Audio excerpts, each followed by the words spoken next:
our first speaker and our first session is going to be presented by Richard Ecke. Rich received a BA in journalism from the University of Montana and is a retired Great Falls Tribune reporter. In his talk titled Ghosts of an Industrial Behemoth, Rich will discuss the Anaconda Company smelter and metals refinery, which closed in 1980, and will share photos, videos, and personal accounts that explore its importance to Montana history. Rich, take it away. Thank you. First of all, I'd like to confess that I was a little concerned with my topic here. I noticed that Megan Sanford was going to be doing a talk about beer, and I was afraid that I was going to be opposed to her talk and everybody would trail on out and go hear about beer. But luckily, Megan is sitting right here and she's going to follow my talk. So if you find yourselves nodding off a little bit during my little speech here, you can look forward to Great Falls Select and other brews just on the horizon. Okay, this is the tale of dreams. See if I can get this to of Paris Gibson, who dreamed of a city beautiful, but also tried to create an industrial giant on the banks of the Missouri River, a teeming metropolis for Montana. He created the city of Great Falls, founded it in 1884. The dreams of Captain Thomas Couch, who envisioned an industrial smelter near Great Falls, a giant operation that would employ thousands and make its owners rich. Of Albert Al Wiggin, a mining whiz who turned a 750-acre industrial site in Black Eagle into a green, landscaped marvel. And also dreams of preservationists in Cascade County today, who are trying to save the last remaining building from the original Great Falls smelter, known as the Boston and Montana Consolidated Copper and Silver Mining Company, which is a mouthful. This white, frail barn might fall down before it can be saved, but it just might make it. My name is Rich. I'm a semi-retired writer who worked 38 years for the Great Falls Tribune back in its post-Watergate heyday. But the heyday that we're going to talk about is the heyday for Great Falls, Cascade County, and even the world.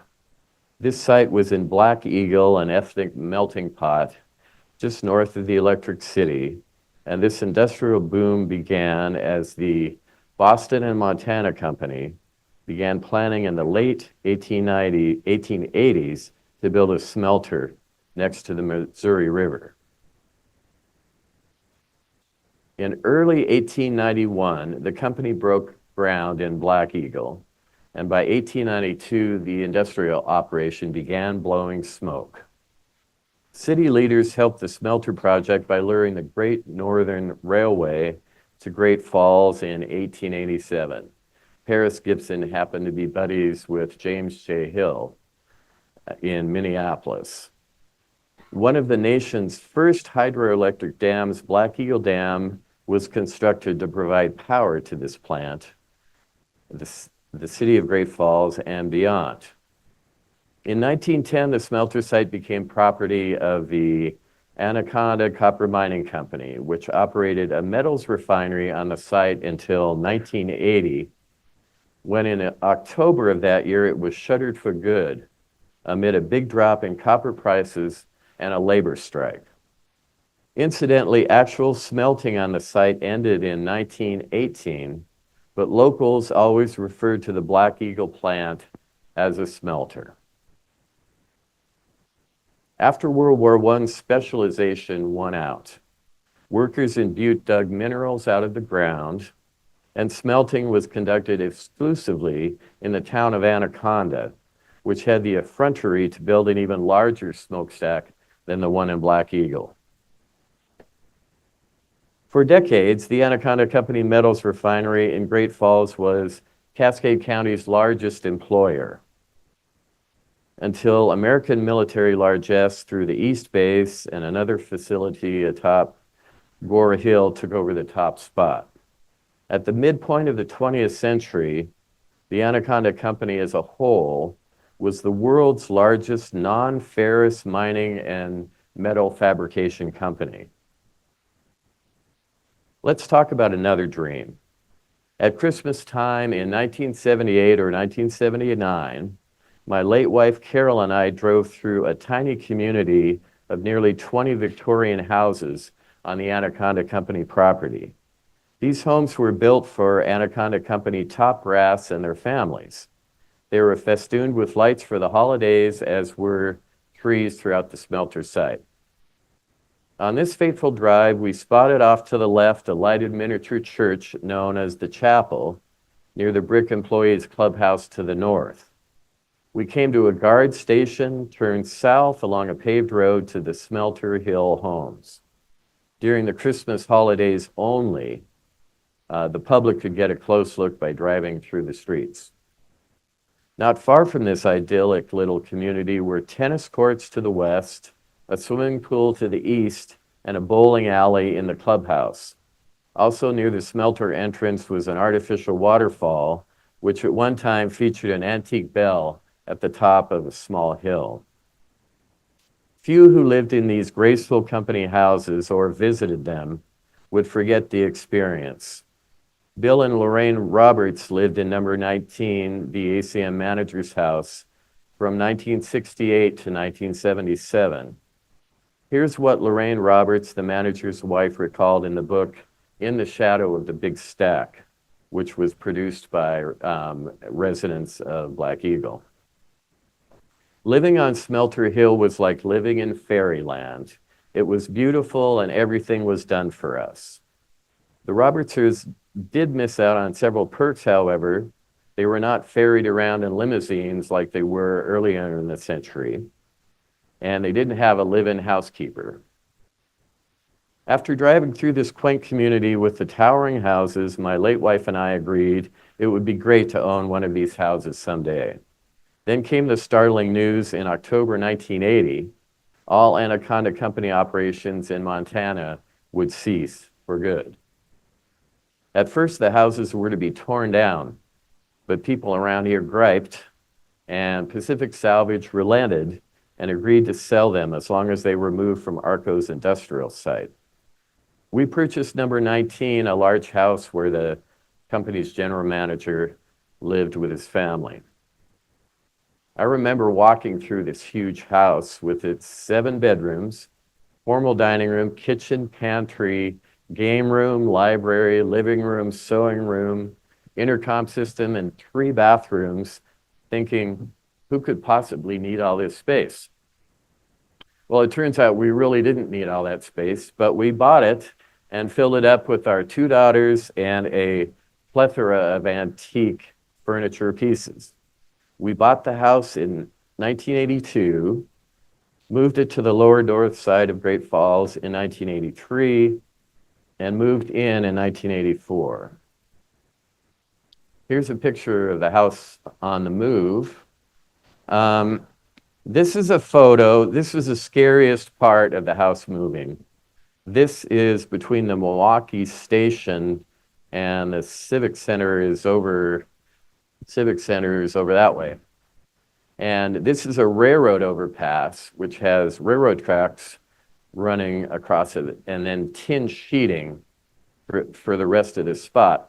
So the Zion House Moving was the company that moved our house. They took these big wooden planks and threw them down over these tin sheets, hoping that they could run the truck right over there and not have everything fall through the overpass. It didn't. I was glad of that. Here's a picture I took of the house going past the Civic Center. It looked like a big bug. And then it took a left at the Northwest Bank sign on 3rd Street. And now here, I don't know how many of you remember, but back in the old days, the only way you could take movies was with a regular 8 or Super 8 movie camera. So I had one of those, and so during my breaks, while the house was moving, I took a movie. Here, so this is some highlights of the movie. This is the house when it was up on the Anaconda Company site. It was perched looking over the Missouri River, and Black Eagle Dam was down below. This is the house that made it to Smelter Avenue. They had to either move the wires up with this funny looking device, or sometimes they would drop them on the ground and then drive over them. This is on 3rd Street Northwest, driving along, snarling traffic. It was kind of fun to take the movies, but I didn't tell people who owned the house. And then this is going through the Kmart parking lot. Some people were joking that this was the blue light special of the day. But my favorite part of this film is our house, number 19, moving across in front of the Civic Center. And then this guy tried to run me down, but he didn't succeed. But it really, watching this go by, it almost looked like it was as big as the Civic Center. They moved the house, they put wooden beams underneath, and we got to the lot at 3rd Street and 3rd Avenue North, and over the winter and into the spring, they built the foundation, and they had it on the back of the lot, so they had to move it forward, and the way they did that was they put these wooden beams on the new foundation and then rubbed liquid soap all over it and then pulled it forward. This is what the house looks like now.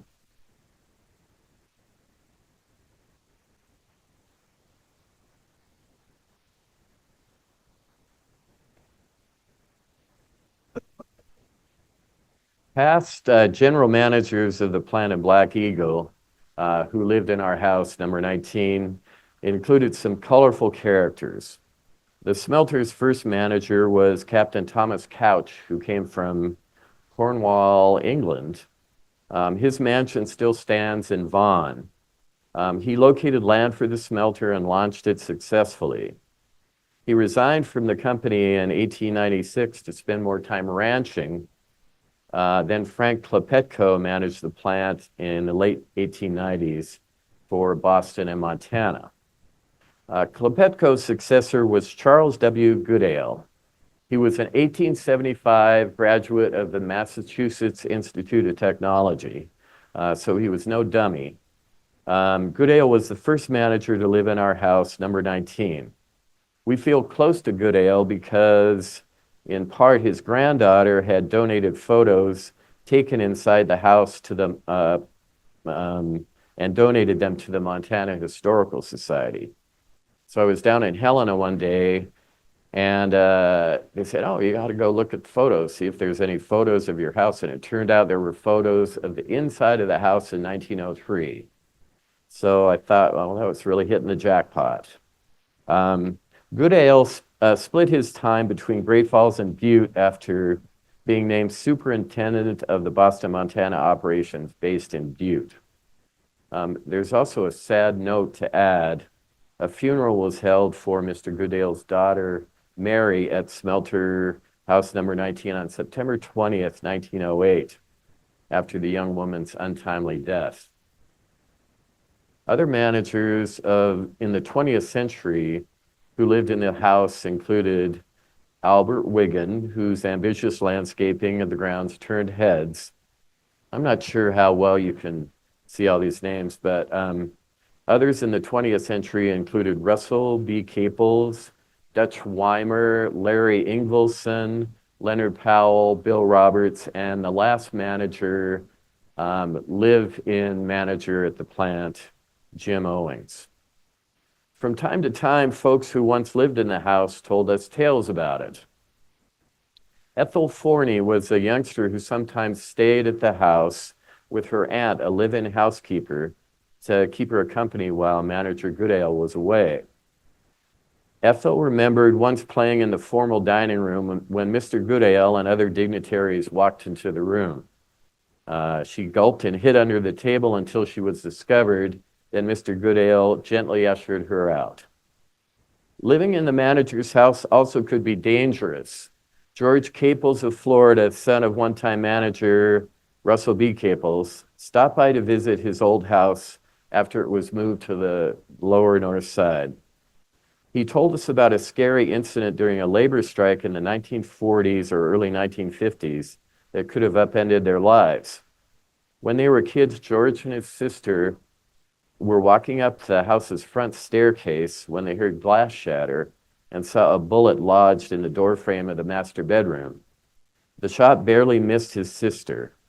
Striking workers were sitting by the riverside during the incident, but law enforcement never found a culprit. Over the years, the manager's house threw parties where here's one of those photos that had been donated by Goodale's granddaughter. At the manager's house, it was kind of a big deal. The upper crust of the community hung out there. An invitation to the largest smelter house was highly prized. After the plant closed, more than a dozen smelter houses were moved in the early 1980s to new locations, including 5 in Great Falls and others to the north. All featured beautiful hardwood floors of oak and maple, and many had door casings with bullseye corner blocks. Sadly, a few of the houses failed to be bought and were torn down. By the way, it was in 1982, after we bought the house, that I joined tens of thousands of people to watch the iconic ACM smokestack, a symbol of Great Falls for more than 70 years, get demolished not once but twice.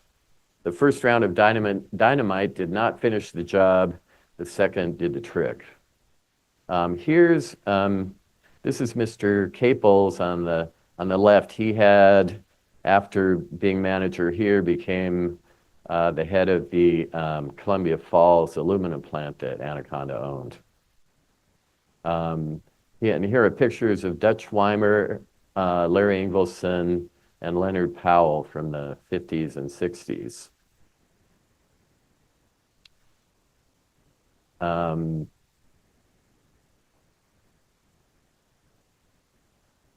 going ahead a little bit. I'm trying to find the video of the stack being demolished, but it looks like it disappeared. Well, I think you've all seen that.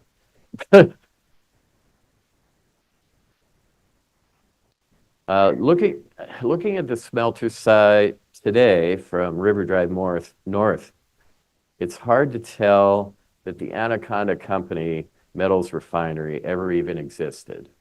And that's a shame because it was the biggest employer for half a century, and it was so important.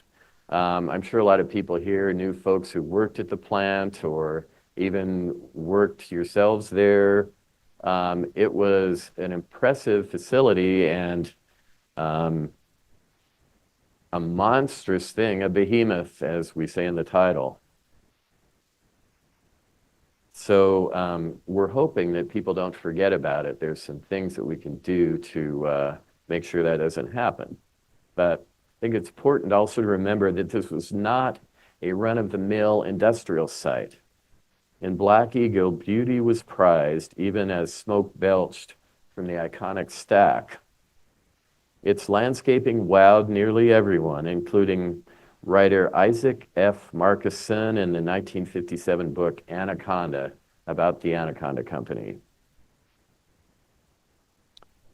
This was from the Arrowhead, a local publication by the Anaconda Company, and this is the general office building, and it's got a lily pond and a fountain, pretty elaborate.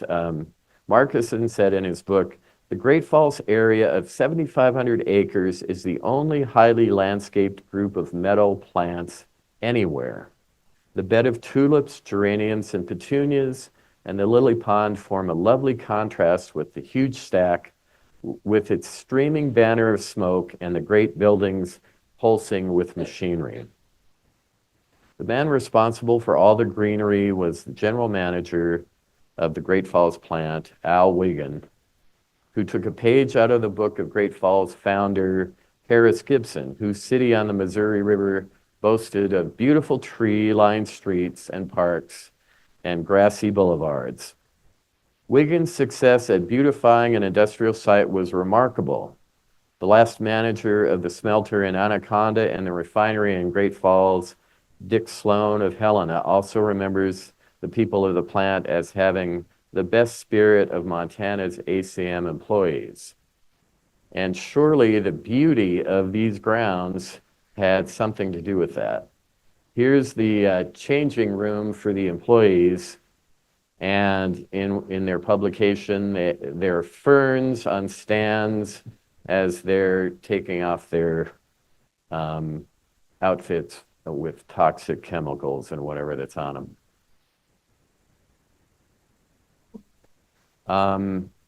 Here's a little badge that I acquired at one time. The residents of the ACM houses had one of these so they could get past the guard station.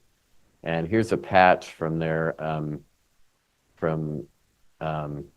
the olden times.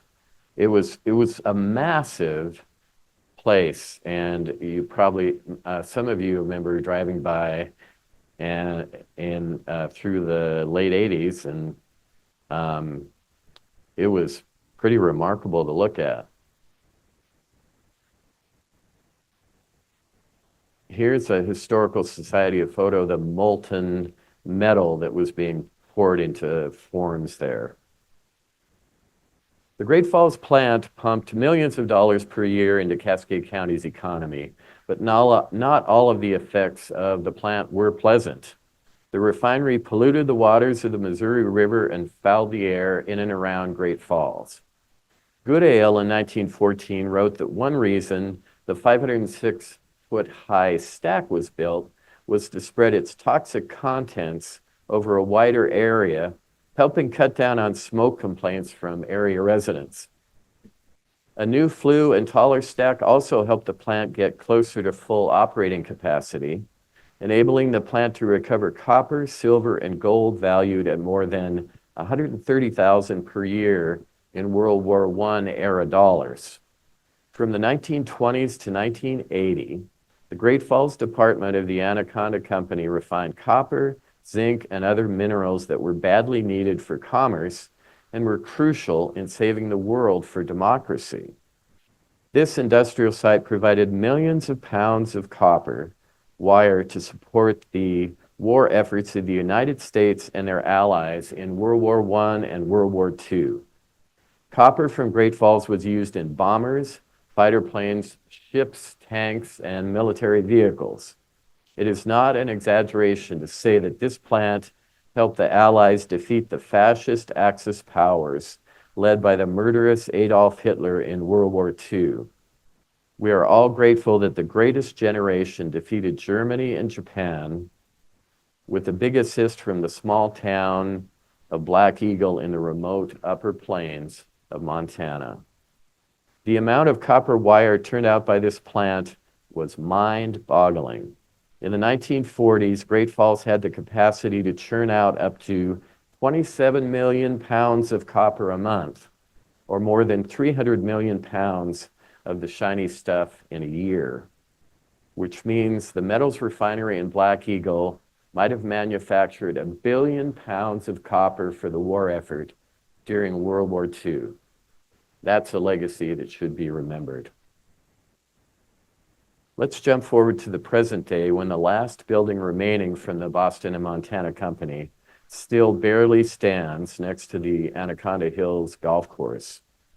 This fragile horse barn, also used by the smelter's fire department, is in a fragile state.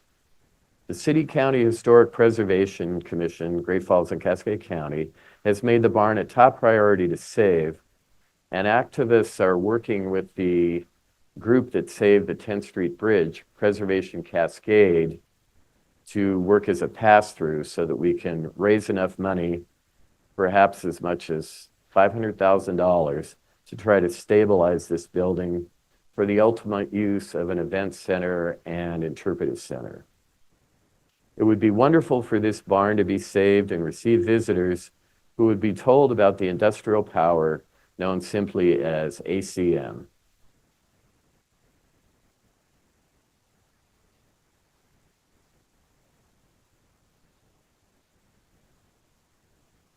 That was kind of cool. Oh, there's the stack getting blown up. Let's look at that.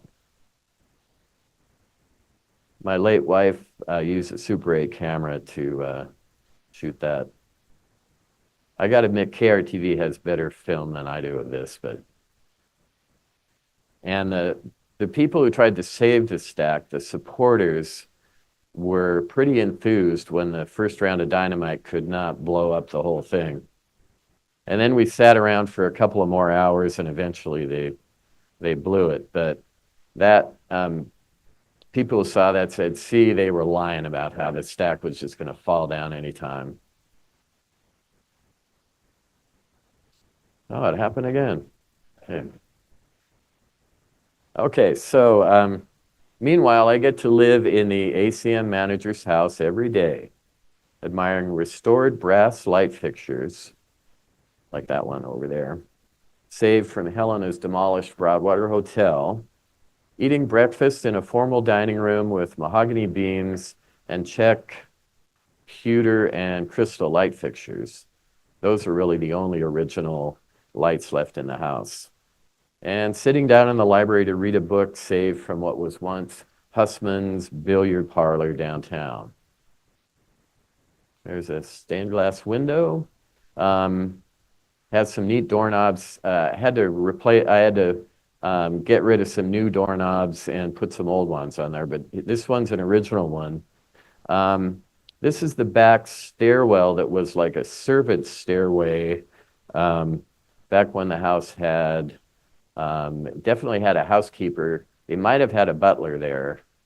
And this is kind of cool. In the floor of the dining room, and look at the quarter sawn oak on the hardwood floors. It's an inch and a quarter stuff's pretty nice. Anyway, there was this button on the floor, and the lady of the house would sit there for lunch or dinner. And then over on the side here is a thing called an annunciator. And so she would press this button and it would either ring for the front door, the billiard room, which later they started calling the game room, and the dining room, and the master bedroom. So they'd press a button and somebody would come running. And I told my kids that this is not hooked up anymore, but I told my kids, I'm 3 minutes, okay. I'm gonna wire this all up and then we'll press the button and then you'll come running and you'll serve us. And for some reason, they didn't like that idea. There's the dining room. Here are some of the credits. Looking back, I expect those early pioneers of industry in Great Falls would be proud of what they accomplished. Captain Couch, who got the smelter off the ground, Paris Gibson, who boosted Great Falls industry through hydropower, even if the city never rivaled the size of Minneapolis, and Al Wiggin, who proved that a massive metals refinery, which once employed more than 2,000 workers, didn't have to be ugly as it helped save the world. In 2024, let's acknowledge that history is a treasure, and we can make our lives richer by saving pieces of our past. Time's a wasting. Thank you.